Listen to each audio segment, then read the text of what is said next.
आंगन में मीठी मीठी धूप में चारपाई बिछाए, कौपिन धारण किए, भगवा वस्त्र ओढ़े एक साधु सो रहा था।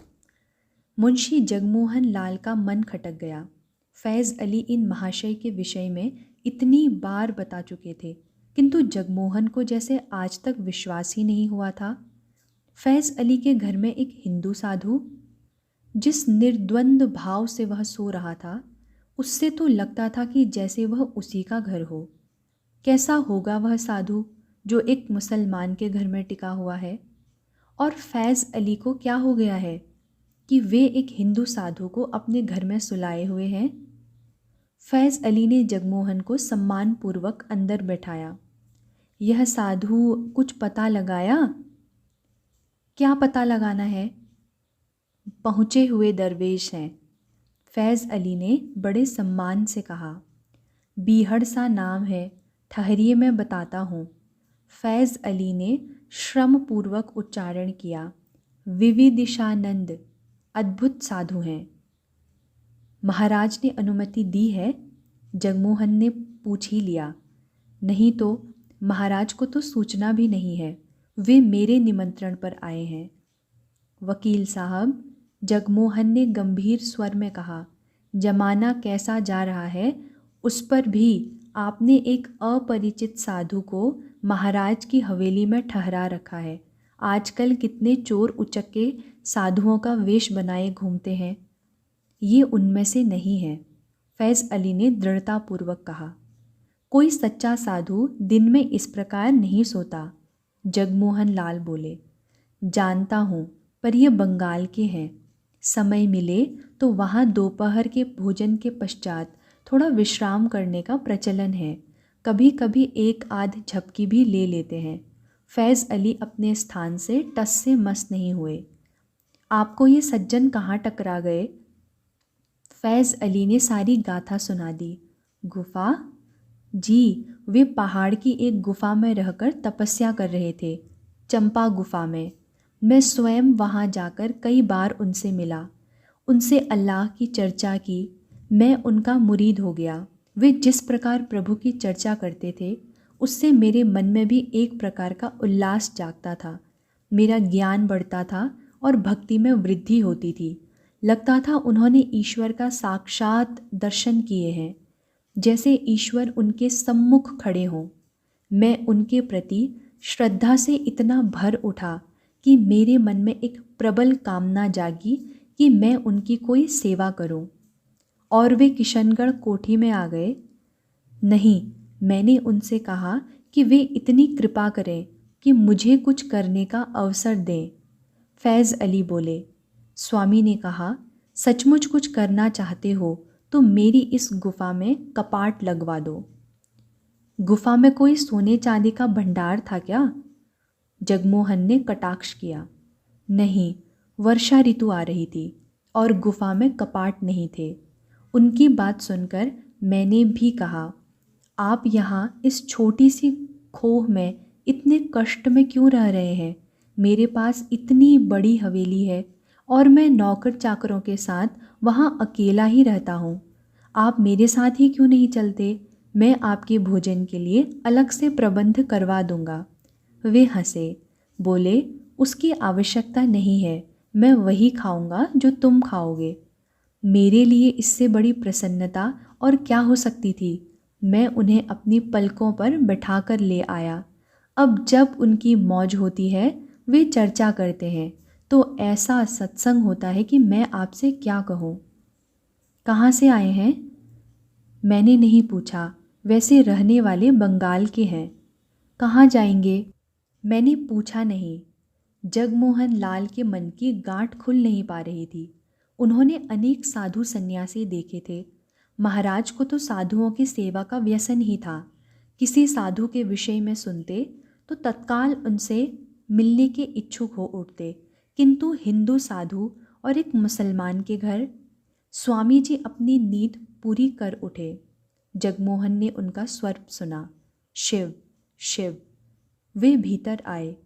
आइए स्वामी जी, फैज़ अली ने उनका स्वागत किया। आइए, आपका अपने एक मित्र से परिचय कराऊं। स्वामी आकर बैठ गए। शिव शिव। ये मुंशी जगमोहन लाल हैं, वे बोले। आप खेतड़ी नरेश राजा अजीत सिंह जी के प्राइवेट सेक्रेटरी हैं। उनके साथ ही आबू आए हुए हैं। जगमोहन ने हाथ जोड़कर प्रणाम किया और स्वामी ने आशीर्वाद दिया, प्रभु आपका कल्याण करें। स्वामी जी, आप साधु होकर एक मुसलमान के घर पड़े हैं, कभी तो आपका भोजन उनसे छू ही जाता होगा। स्वामी के चेहरे पर ऐसे भाव उभरे जैसे वे बुरी तरह आहत हुए हों। उन्हें लगा कि जगमोहन उनके सामने ही फैज़ अली के सत्कार का तिरस्कार कर रहे हैं। मैं सन्यासी हूँ, इसलिए आपके किसी भी प्रकार के विधि निषेध से मुक्त हूँ। मैं किसी के भी साथ भोजन कर सकता हूँ, इससे भगवान अप्रसन्न नहीं होते। यह शास्त्र द्वारा अनुमोदित है। भय भगवान का नहीं, आपका और आपके समाज का है। आप लोग तो शास्त्र और भगवान से भी ऊपर उठ गए हैं। मैं तो देखता हूँ कि विश्व प्रपंच में ब्रह्म सर्वत्र प्रकाशित है। मेरी दृष्टि में इस ऊंच नीच का कोई अर्थ नहीं है। अपने पराये का कोई भेद नहीं है। धर्मों का विभाजन मेरे लिए कोई अर्थ नहीं रखता। जगमोहन को लगा कि स्वामी नहीं बोल रहे, जैसे बिजली कड़क रही है। कड़कती बिजली में कोई मल नहीं होता। वह तो जैसे स्वयं प्रभु का ही प्रकाश है। उनके भीतर के संदेह ध्वस्त होते जा रहे थे। स्वामी ने सत्य ही कहा था। गीता में भी तो लिखा है कि समदृष्टि रखने वाला व्यक्ति वही है जो विद्वान, ब्राह्मण, चांडाल और कुत्ते में भी कोई भेद नहीं करता। तभी तो स्वामी शास्त्र का हवाला दे रहे हैं। जगमोहन ने तो गीता पढ़ी भर थी। स्वामी शायद उसे अपने जीवन में उतार रहे हैं या उतार चुके थे। जब आप भगवान से भी नहीं डरते तो आपको मेरा और मेरे समाज का भय क्यों है? जगमोहन ने परिहास किया। बताया तो, स्वामी बोले। सन्यासी से यह नहीं सीखते कि समाज के भेदभाव कम होना चाहिए। उसे समझाते हैं कि वह भेदभाव करे। मुझसे सच बोलना सीखने के स्थान पर व्यावहारिकता के नाम पर मुझे झूठ बोलने का उपदेश दे रहे हैं। पर आपको क्या दोष देना, हमारा समाज ही ऐसा है। आप ठीक कहते हैं स्वामी जी। जगमोहन हंसे। हम ऐसे ही जीव हैं, सीखते कम हैं, सिखाने का प्रयत्न अधिक करते हैं। अपनी भूल मानता हूँ, मुझे क्षमा करें। आप कहाँ से पधारे हैं महाराज? कलकत्ता से।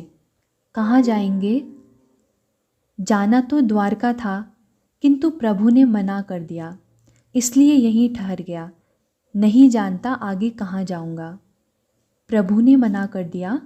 जगमोहन लाल चकित थे। प्रभु स्वयं आए थे मना करने? हाँ, स्वयं ही तो आए हैं। स्वामी मुंशी जी का उपहास समझ रहे थे। आप सड़क पर जा रहे हो और सामने से किसी गोरे की सवारी आ जाए तो आप उस पर गाड़ी से जा भिड़ेंगे क्या? नहीं, रुक जाऊंगा। किसके कहे से रुक जाएंगे? मन के। यही तो भ्रम है। प्रभु साक्षात गाड़ी बनकर आपको रोक रहे हैं और आप समझ रहे हैं कि आप अपने मन के कहे से रुक गए हैं। सामने खड़े भगवान को भी आप पहचानना नहीं चाहते। स्वामी हंसे।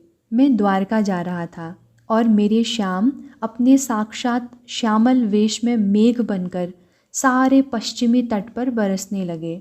उसी वर्षा ने मुझे रोक दिया। आपको लगता है कि वर्षा के रूप में प्रभु नहीं थे, कोई और था?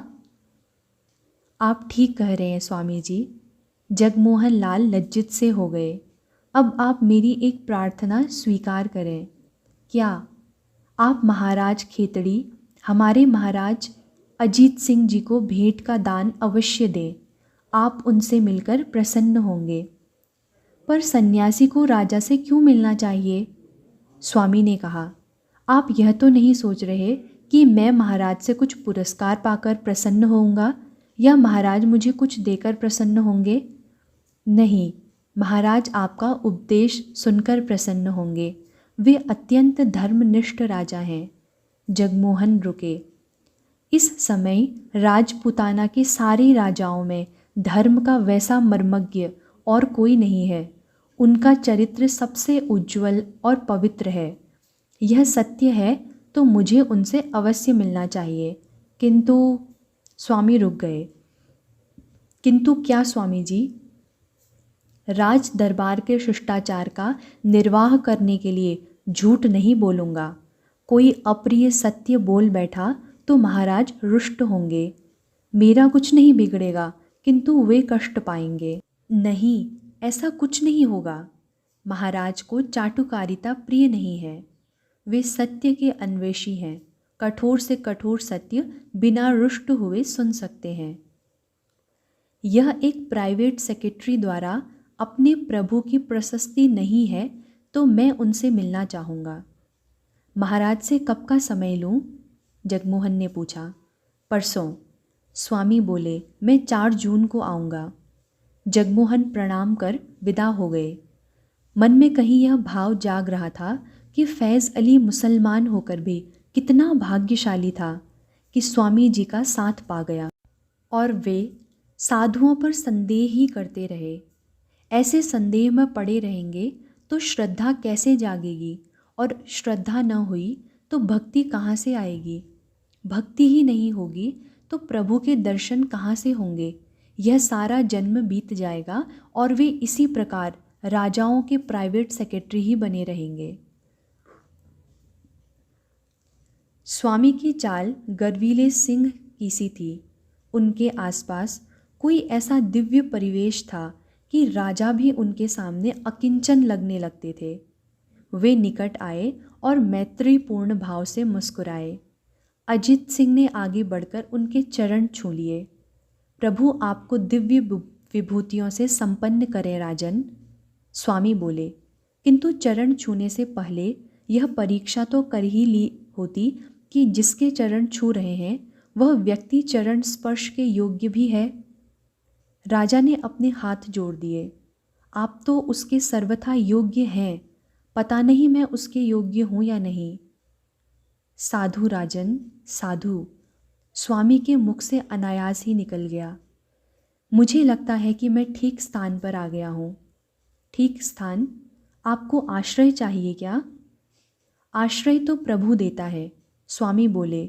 मैं कुछ ऐसे सात्विक पुरुषों की खोज में हूँ जिनकी सहायता से अपने गुरु द्वारा बताया हुआ माँ का कार्य कर सकूँ। अजित सिंह मुस्कुराए। माँ का कार्य? जगदम्बा का कार्य, प्रभु का कार्य। हाँ, भगवान राम भी तो देवताओं का कार्य करने ही आए थे। अजित सिंह बोले। मैं किसी भी सात्विक कार्य के लिए प्रस्तुत हूँ महाराज। सेवक ने जल प्रस्तुत किया। स्वामी जी ने जल पीकर राजा की ओर देखा। किन चिंताओं में डूबे हुए हैं आप? सोच रहा था कि मुझे युवराज की आवश्यकता क्यों है, आपको क्यों नहीं है? मेरे पास ऐसी कोई भौतिक संपत्ति नहीं है जिसके लिए मुझे उत्तराधिकारी की आवश्यकता हो। आपके पास भी संपत्ति रही होगी जिसे सन्यास के समय आपने त्याग दिया होगा। नहीं, स्वामी मुस्कुराए।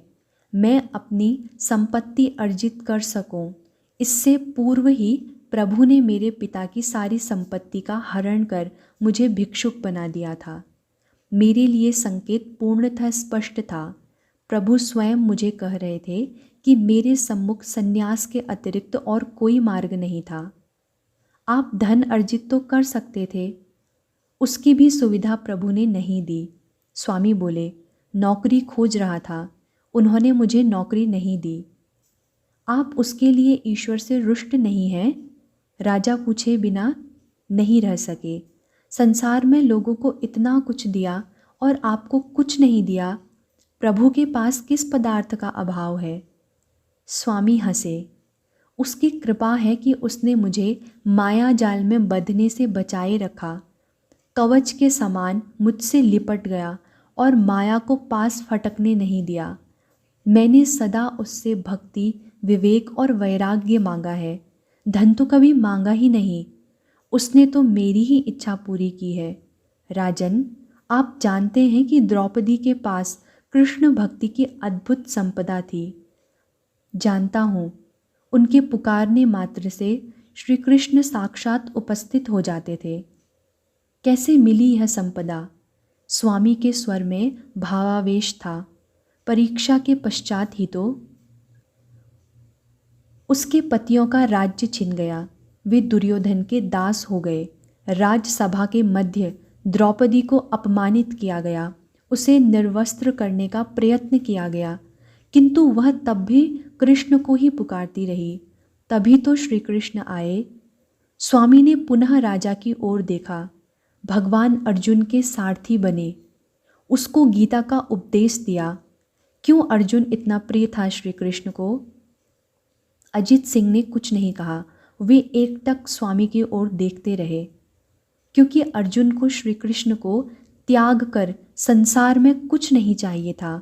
स्वामी ने कहा, जब श्री कृष्ण ने पूछा कि अर्जुन को निशस्त्र कृष्ण चाहिए अथवा सशस्त्र नारायणी सेना, अर्जुन ने निशस्त्र कृष्ण को मांगा। अर्जुन को बिना श्री कृष्ण के कुछ नहीं चाहिए था। जो कुछ चाहिए था श्री कृष्ण के साथ चाहिए था, श्री कृष्ण के माध्यम से चाहिए था। स्वामी मुस्कुराए। तो मैं कैसे मान लूं कि मुझे प्रभु की भक्ति सांसारिक संपत्ति को त्यागे बिना मिल जाएगी, और प्रभु मिल जाए तो सांसारिक संपत्ति का महत्व ही क्या रह जाता है। प्रभु ने बड़ी कृपा की कि मुझे अपनी भक्ति दी। मैं कैसे कहूँ कि उन्होंने मुझे कुछ नहीं दिया? जो पदार्थ किसी किसी को मिलता है वही उन्होंने मुझे दे दिया। तो मैं अपनी संपत्ति त्याग दूं, राज्य छोड़ दूं? स्वामी ने मुस्कुराकर मुंशी जी की ओर देखा। वे बहुत डरे हुए दिख रहे थे। स्वामी हंस पड़े। ये डरे खड़े हैं, कहीं मैं आपको संपत्ति त्याग का परामर्श न दे दूं, अथवा भगवान के नाम पर मैं स्वयं ही आपकी संपत्ति न मांग लूं। स्वामी कुछ रुके। नहीं, आप संपत्ति का त्याग मत कीजिए। प्रभु से उनकी भक्ति मांगिए। उसके बदले में वे आपकी संपत्ति मांगे तो दे दीजिए, उसका लोभ मत कीजिए। स्वामी जी, यदि मैं यह मानूं कि मैं अपनी संपत्ति से इसलिए चिपका बैठा हूँ क्योंकि उन्होंने मुझसे यह संपत्ति मांगी ही नहीं, तो क्या यह स्वयं को भरमाने वाला कुतर्क नहीं होगा?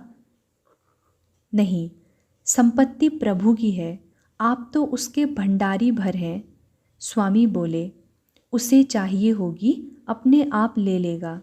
तब देखना होगा कि वंचित होकर भी आप उससे प्रेम करते हैं, उसके कृतज्ञ होते हैं या रुष्ट होते हैं। महत्वपूर्ण यह नहीं है कि संपत्ति है, महत्वपूर्ण यह है कि आप उस संपत्ति पर किसका अधिकार मानते हैं, आपकी कितनी आसक्ति है उस संपत्ति में। राजा कहीं खो गए। सहसा उन्होंने पूछा, स्वामी जी, मुझे कभी कभी जीवन एकदम निस्सार लगने लगता है। आखिर क्या है यह जीवन? निस्सार नहीं है जीवन, स्वामी बोले। प्रतिकूल अवस्था चक्र में जीव को आत्मस्वरूप दिखलाने का नाम जीवन है। वह निस्सार कैसे हो सकता है? राजा पुनः मौन हो गए। उनके मन में विचारों के बवंडर उठ रहे थे। ठीक कह रहे हैं स्वामी, केवल सांस लेते रहना जीवन नहीं है। और ये प्रतिकूल परिस्थितियाँ क्या हैं? जीव को अपने मूल स्वरूप के निकट लौटने से रोकने वाली परिस्थितियाँ ही तो प्रतिकूल परिस्थितियाँ हैं। यही सांसारिकता है। सांसारिकता में लुब्ध होकर भोगों को भोगते रहना भी जीवन नहीं है। ईश्वर को भूले रहना भी जीवन नहीं है। संसार में रहकर इस पर मुग्ध न होना, इसमें आसक्त न होना भी जीवन नहीं है। आत्म साक्षात्कार भी जीवन नहीं है। स्वामी कह रहे हैं कि प्रतिकूल अवस्था चक्र में जीव को उसका आत्मस्वरूप दिखलाने का नाम जीवन है। तो जीवन उन्होंने ही जिया जिन्होंने भवसागर में पड़े जीव को उसका वास्तविक रूप दिखलाया, उसका स्वरूप दिखलाया, उसे मार्ग दिखलाया। और यह सब आत्म साक्षात्कार किए बिना कैसे संभव है? स्वयं शिक्षित हुए बिना दूसरे को शिक्षित करना कैसे संभव है? शिक्षा क्या है स्वामी जी? विचारों का स्नायु से घनिष्ठ संबंध जुड़ने का नाम शिक्षा है। राजा चौंके। स्वामी जी ने पुस्तकीय ज्ञान की चर्चा ही नहीं की थी, विचारों को स्नायु से घनिष्ठतापूर्वक संबंधित करने को शिक्षा कह रहे हैं। जब तक कोई भाव मन में ऐसे दृढ़ संस्कार के रूप में स्थापित न हो जाए कि जिससे प्रत्येक शिरा और स्नायु में उसका कार्य विकसित हो, तब तक भाव वास्तव में मन की अपनी संपत्ति नहीं कहा जा सकता। ठीक कह रहे हैं स्वामी जी। राजा सोच रहे थे, भारत और यूरोप के विभिन्न विश्वविद्यालयों से ऊंचा ज्ञान प्राप्त कराए लोगों का भी आचरण नहीं सुधरता, उनके जीवन में कोई उदात्तता नहीं आती। वे उतने ही स्वार्थी और लोभी बने रहते हैं जितने कि वे उस शिक्षा से पहले थे। उनके पास विचार तो हैं, किंतु वे उनके संस्कार नहीं हैं। वे सिद्धांत उनके आचरण में नहीं उतरते। उदाहरण के लिए हम श्री रामकृष्ण देव के जीवन की घटनाओं को ले सकते हैं। स्वामी ने कहा, किसी धातु के टुकड़े के स्पर्श मात्र से ही परमहंस देव का शरीर निद्रावस्था में भी कांप जाता था। यह उनके कांचन त्याग की सिद्धि थी। उनका संपूर्ण जीवन मानो पवित्रता का विकास और मानव मन के लिए सर्वोत्कृष्ट शिक्षा के आदर्श का दृष्टांत था। सेवक पुनः उपस्थित हो गया। राजा ने दृष्टि उठाकर उसकी ओर देखा। महाराज, 8 बजे का समय है, भोजन की सुविधा कब होगी? हाँ, लगवाओ, हम स्वामी जी के साथ ही भोजन करेंगे। सहसा अजीत सिंह स्वामी की ओर मुड़े। आपको तो कोई आपत्ति नहीं है स्वामी जी? नहीं, स्वामी हंसे। भिक्षुक को भिक्षा में कैसी आपत्ति? भोजन के थाल आ गए और स्वामी ने पूरी रुचि से भोजन किया। आप सोच रहे होंगे राजन कि सन्यासी कैसा चटोरा है। नहीं नहीं, संकोच की कोई बात नहीं है, स्वामी बोले। जो ईश्वर की कृपा से उपलब्ध हो उसके प्रति चाहे मोह न हो, किंतु उसका पूरा पूरा रस लेना भी सीखना चाहिए। इस बार राजा के साथ साथ मुंशी जी ने भी चौंक कर स्वामी की ओर देखा। वे जैसे भगवत गीता का ही भाष्य कर रहे थे और इसका यही अर्थ भी था कि राजा अपनी संपत्ति का भोग करें, उससे मोह न करें, किंतु उसका पूरा पूरा रस लेना सीखें। स्वामी राजा से संपत्ति त्याग की बात नहीं कहेंगे। अच्छा राजन, मैं आपसे विदा लूँ? नहीं स्वामी जी, थोड़ा और रुकिए, आपकी बातों से मन भरा नहीं, भूख ही जागी है। अच्छा है ना, मन भर जाता तो आप फिर कभी बुलाते ही नहीं। भगवान करे आपकी भूख जगी रहे, भिक्षुक की भिक्षा बनी रहे। भिक्षुक और आप तो राजाओं के राजाधिराज हैं। जो राज्य आपके पास है किसी राजा के पास नहीं है। थोड़ी देर बैठिए, अजित सिंह ने आग्रह किया। आपका ध्यान करने का समय तो नहीं हो गया? ध्यान के लिए तो रात पड़ी है। स्वामी बैठ गए। हाँ, आपसे भिक्षा पाई है तो आपको आशीष भी देता चलूँ। आपको 2 भजन सुनाता हूँ। आपको संगीत से प्रेम है? आप गाते भी हैं? अजीत सिंह ने चकित होकर पूछा।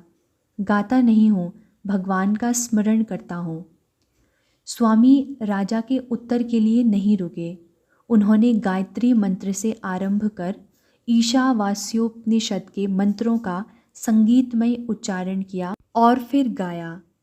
श्री रामचंद्र कृपालु भजुमन हरण भव भय दारुणम नव कंज लोचन कंज मुख कर कंज पद कंजारुणम। राजा स्तब्ध रह गए।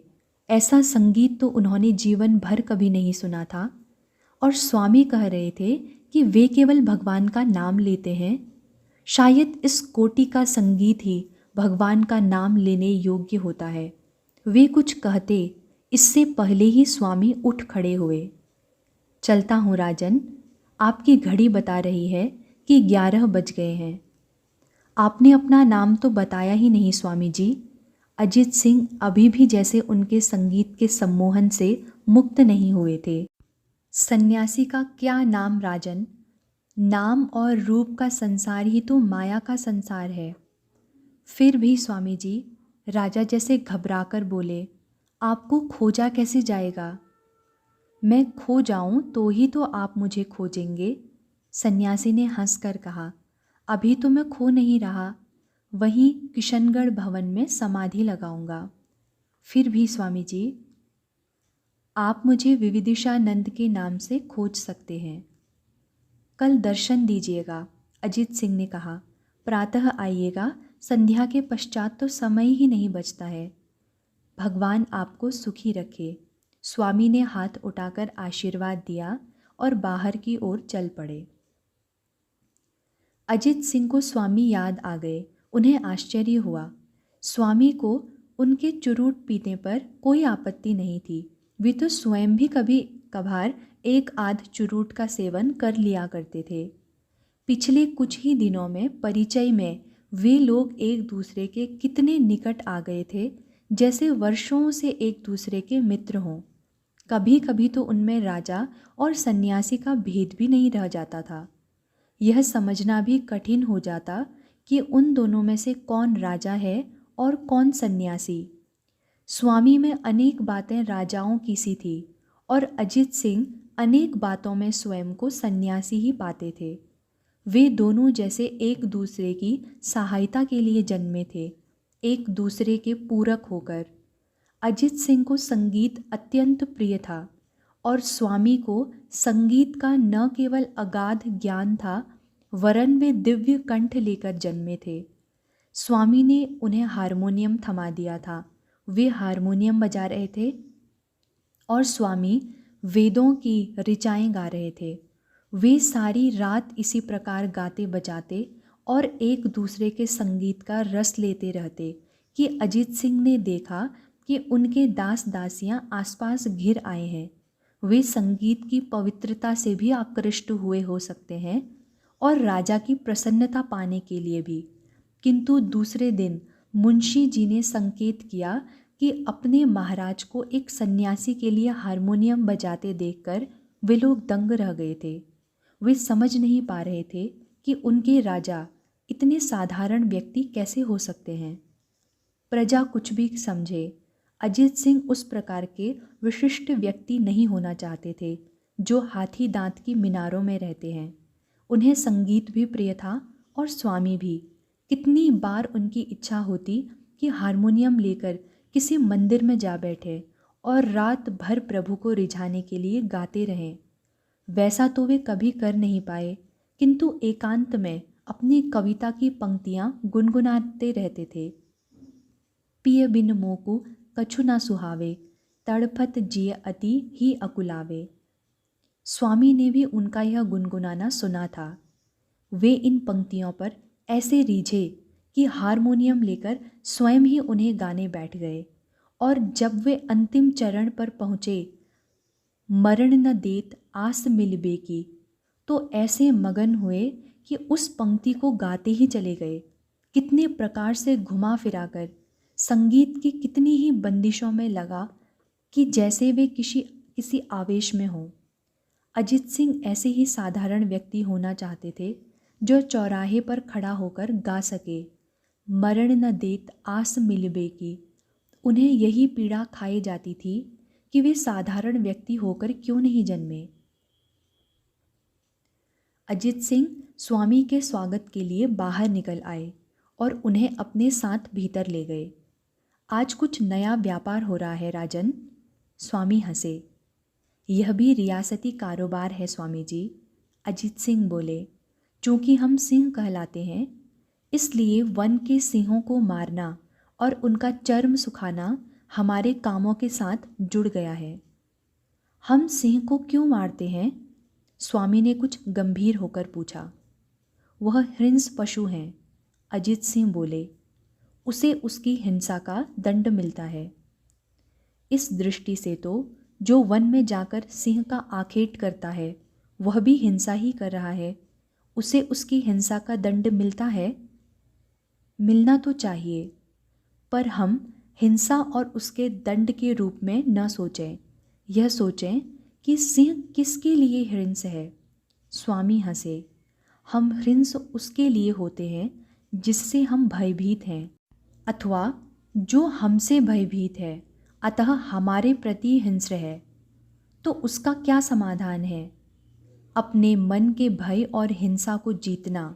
स्वामी बोले, यदि मेरे मन में भय नहीं है तो मैं हिंस नहीं होऊंगा, और यदि मैं हिंस नहीं होऊंगा तो सिंह भी मेरे प्रति हिंस नहीं होगा। यह प्रकृति का नियम है। स्वामी जी, मैं एक संकट में हूँ, चाहता हूँ कि आप उसका समाधान कर दें। अजित सिंह गंभीर स्वर में बोले। आप जैसे व्यक्ति पर कैसा संकट महाराज? आप पर तो राम भी प्रसन्न हैं और उनकी माया भी। आप जानते हैं कि यह स्थान स्थायी रूप से हमारा नहीं है। हाँ, ऐसा कुछ आभास मुझे था, इसलिए यह आज तक डेरा कहलाता रहा है। इसे महल या कोठी नहीं कहा गया। खेतड़ी के राज परिवार के उपयुक्त एक भवन निर्माणाधीन है। वह बनकर तैयार हो गया है। हम कल ही अग्निहोत्र कराकर धार्मिक रीति से उसमें प्रवेश करना चाहते हैं। तो इसमें अनुचित ही क्या है महाराज? हम चाहते हैं कि न केवल कल आप उसमें उपस्थित रहें, वरन हमारे साथ भोजन भी करें। मैं तो प्रतिदिन आपके साथ भोजन कर रहा हूँ, कल भी कर लूँगा। ठीक कहते हैं महाराज, अजित सिंह बोले। किंतु उस समय ठाकुर समाज के अनेक अतिथि होंगे। वे भोजन से पहले मदिरापान भी करेंगे। हो सकता है कि उनके व्यवहार में कुछ अशोभनीय भी हो, किंतु मैं कुछ नहीं कर सकता। उनको निमंत्रित करना भी आवश्यक है और उनको मदिरापान से भी नहीं रोका जा सकता। मैं अपने आप को ही नहीं रोक सकता तो उनको क्या रोकूंगा? अजित सिंह ने स्वामी की ओर देखा। ऐसी स्थिति में आप भी उस भोज में सम्मिलित हो पाएंगे? मेरी इच्छा है कि आपका आशीर्वाद हमें प्राप्त हो। स्वामी 2 क्षण मौन रहे। स्थिति को मैं समझता हूँ राजन। सामान्यतः ऐसे स्थान पर किसी सन्यासी को नहीं रहना चाहिए, और आप चाहते हैं कि मैं वहाँ रहूं। जी, मैं वहाँ रहूँगा। स्वामी बोले, मैं ना मदिरा से भयभीत हूँ, ना मदिरांध ठाकुरों से। मैंने बहुत पियक्कड़ देखे हैं। वैसे सन्यासी में इतना संयम तो होना ही चाहिए कि यदि कोई अशोभनीय बात हो जाए तो वह उसको सहन कर ले। मुझे पंगत में न बैठाएं, अलग से चौकी लगवा दें। उसमें कोई कठिनाई नहीं है, अजित सिंह ने कहा। कल का भोज अंग्रेजी पद्धति का है, अतः भोजन एक बड़े मेज के चारों ओर कुर्सियों में बैठकर होगा। आपके लिए अलग मेज की व्यवस्था कर दी जाएगी। आशा है कि आप मुझे इस असुविधा के लिए क्षमा करेंगे। इसमें आपका दोष ही क्या है कि आपको क्षमा किया जाए? स्वामी हंसे। पहले मैं सोचता था कि जिनका देश एक विदेशी शक्ति के पैरों तले कुचला जा रहा हो, उस देश के ये भारतीय राजा इस प्रकार मदान्ध क्यों हैं? अब मैं समझ गया हूँ कि वे मदान्ध हैं, इसलिए हमारा देश पराधीन है। तो इसका कुछ शिक्षण भी तो होना चाहिए महाराज, और वह आपसे अच्छा और कौन कर सकता है? कुछ ऐसा ही सोचकर मैं राज सम्मान के निकट आया हूँ राजन।